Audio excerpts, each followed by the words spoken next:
Okay, so for number 7, it says Rick has a half of a foot-long sub left from yesterday. He ate a third of the leftover sandwich as a snack.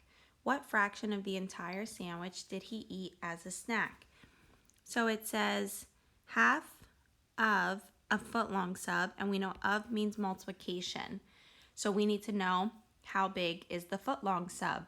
So if we look at the problem, we could see that it doesn't tell us the size of the foot-long sub.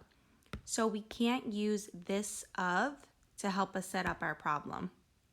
So let's look at the other one. We have 1/3 of the leftover sandwich. So we have to see if in the problem we know how much is the leftover sandwich. Well, they actually do tell us a half of a foot-long sub left. So the leftover sandwich is half of the sub.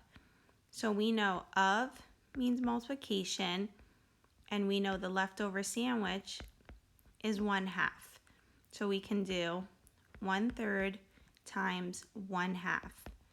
So we multiply the top, 1 times 1, multiply the bottom, 3 times 2, and we get 1/6 left of the sandwich.